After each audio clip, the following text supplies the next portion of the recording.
상관이 없어서 돌아갔다고 하는데 사실 또 저는 궁금한 인물이 박지만 씨, 서양희 씨는 지금 어떤 생각하고 있을까 뭐 이런 부분도 좀 궁금해요. 박지만 씨와 서양희 씨는 아무래도 언론에 노출하는 것 자체를 좀 꺼리는 것 같고요. 그리고 그게 훨씬 박근혜 전 대통령을 도와주는 겁니다. 조금 전에 박근영 씨가 했던 발언, 일단 첫 번째로 방청권이 없는데 저기 왔다라는 거, 그거는 제가 보기에는 뭐 이런 표현까지 될지 모르겠습니다만 못 들어갈 거 이미 알고 언론에 본인들이 쓰고 싶어서 나온 게 아닌가 하는 생각이 들 정도로 아까 한 말들이 그렇게 크게 도움되는 얘기가 아니에요. 우리나라에서 구치소에 있는 피고인들이 재판을 받는데 화장을 하고 올림머리를 다 하게 하고 뭐 재판을 받게 한다는 게 그게 상식적으로 말이 됩니까? 최소한 법은 모든 사람들한테 평등하다라고 느끼게 해줘야 되는 게 사실 우리나라 국가 공권력이고요. 그러니까 대부분의 국민들은 그렇게 생각하고 있습니다. 그런데 지금 박근영 씨가 얘기하는 거 이 중죄도 아닌데라는 표현을 썼죠. 지금 일단 유죄가 나올지 무죄가 나올지 모르겠지만 그 특가법상 뇌물죄는 살인죄보다 사형을 제하면 살인죄보다 형량이 높은 범죄입니다. 이제 그런 상황에서 상황인식이 너무 없는 어찌 보면 좀 철없는 이런 얘기를 하는 게 박 전 대통령에 대한 또 좀 우호적이거나 아니면 동정하는 여론을 오히려 사그라뜨린 얘기가 아닌가.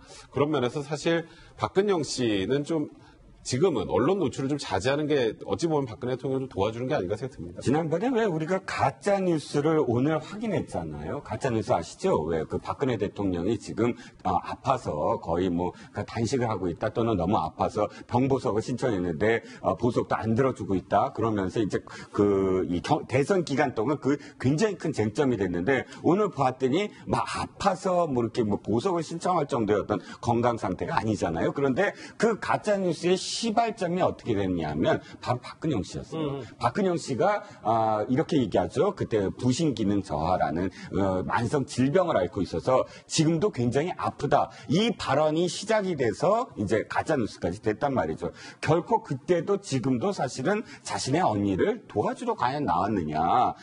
이 머리에 대한 부분도 그래요. 사실 많은 국민들이 머리에 대해서 이렇게 좋은 감정을 갖고 있지 않은데 굳이 머리라는 언급을 하면서 희화화하는 어떤 부분들. 그러니까 박근영 씨의 어떤 순수한 의도를 사실 알 수가 없는 거죠. 예, 이수희 변호사님 좀 저는 또 좀 이상했던 게 박근영 씨가 이렇게 시종일관 웃고 있어요. 또 이런 면을 보면은 오히려 뭐 박지만 씨나 서양희 씨가 애초에 예상됐던 대로 좀 와서 도와주면 어떨까 이런 생각이 좀 들어요.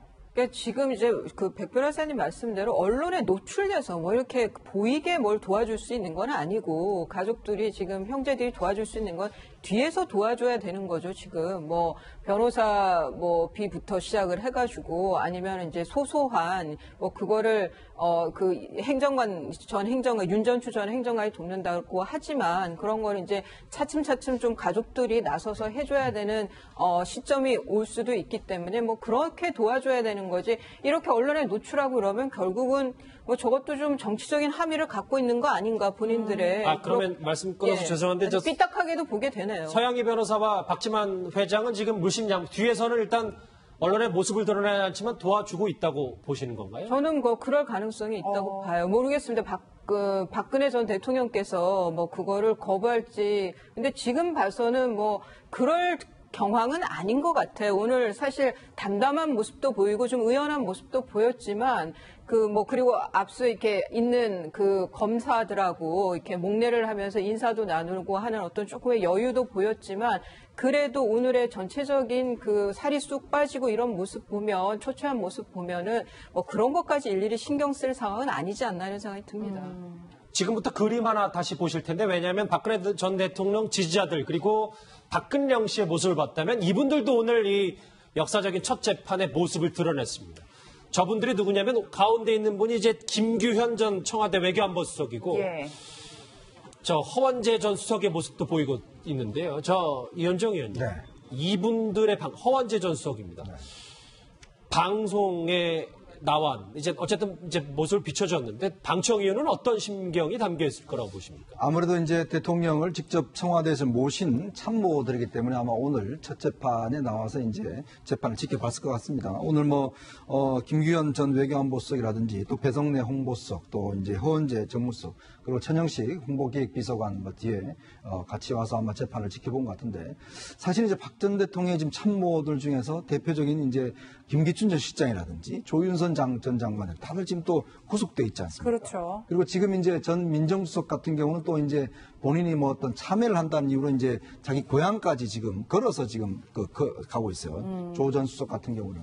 그만큼 이제 또 사실 이제 박 전 대통령의 어떤 그 참모 그룹들이 보면 좀 뿔뿔이 지금 흩어진 그런 사실 상황이죠. 남아있는 사람이 별로 없기 그렇죠. 때문에. 그러니까 대부분 보면 좀 이렇게 어떤 박 전 대통령과 친밀한 소통 관계가 없고 어떤 충성심이라든지 이런 것들이 상당히 어떤 없기 때문에 그렇게 어떤 이 집단 자체가 좀 하고 또 특히 이제 오늘 보니까 뭐 의원들은 한 분도 안 보이시네요. 그렇네요. 예전에 삼성동이나 뭐 앞에 나와 있었던 친박 핵심 인사라고 하는 그런 분들은 뭐 오늘 재판에서는 전혀 뭐 보이지도 않고 또 뭐 아무래도 뭐 이제 뭐 또 당권 경쟁에 뭐 또 들어가는 것 같기도 합니다만은 참 그런 면에서 볼 때는 박 전 대통령이 굉장히 좀 쓸쓸해 보이는 듯한 그런 느낌들을 많이 받습니다. 원래 이제 이렇게 전직 대통령이 재판 받으면 예전에 아시겠지만 뭐 전두환 노태우 전 대통령 같은 경우는 뭐 그 참모들이 뭐 어마어마하게 사실은 재판장에 왔었거든요. 이제 그런 게 하나의 본인의 또 힘이 되고 하는데 오늘 저렇게 뭐 몇 분만 오신 모습을 보면 참 박 전 대통령 주변에는 사람이 없다. 그것도 결국은 박 전 대통령 책임이 아닌가 또 그런 생각도 해봅니다.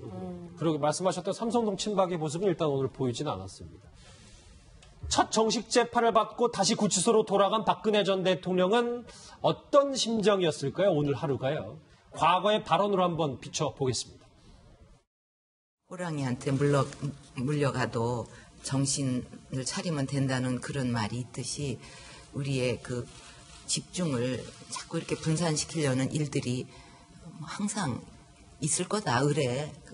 그게 무슨 새삼스러운 것도 아니고 정신을 차리고 나가면 우리의 그 어떤 그 에너지를 분산시키고 해낼 수 있다는 그런 마음을 가지셔야 될 거라고 생각합니다.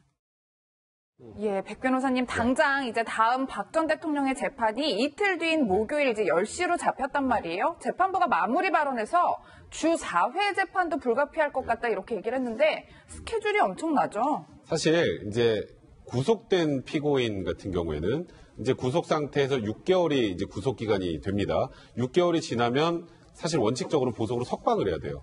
뭐 다른 혐의로 다시 구속영장을 청구해서 늘리지 않는 한 그러면 지금 박 전 대통령이 받고 있는 혐의가 총 18가지입니다.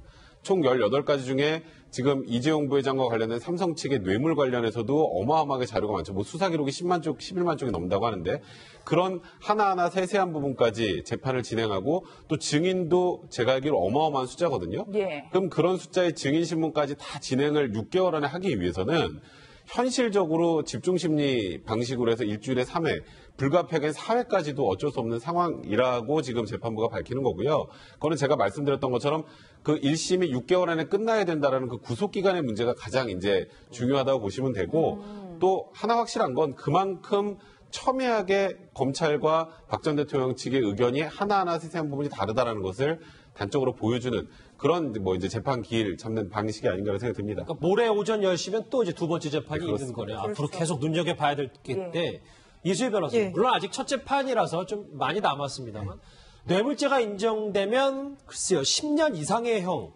이런 얘기가 벌써 나옵니다. 이거 이제 최순실 씨하고 공범으로 지금 기소가 됐기 때문에요. 그 받는다라고 하면은 뭐 둘 사이에 조금 정상관계가 차이가 있기는 하지만 공범의 경우에 큰 차이가 없으면은 크게 양형의 차이는 없어요.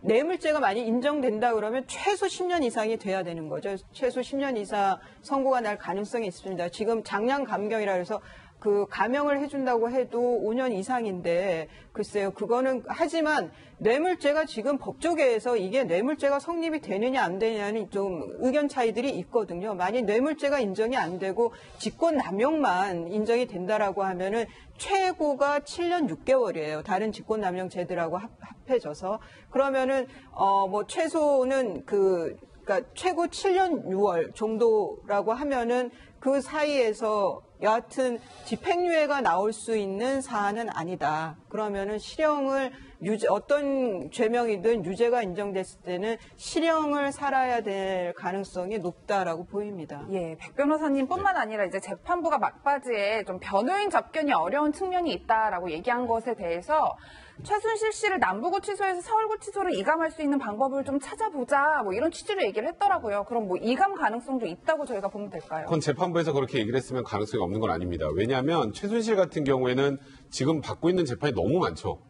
거의 매일 재판을 받아야 되는 상황에서 남부구치소에서 중앙지방법원까지 오게 되면 이동 시간도 굉장히 많이 걸린다는 얘기를 지금까지 계속 해왔지 않습니까?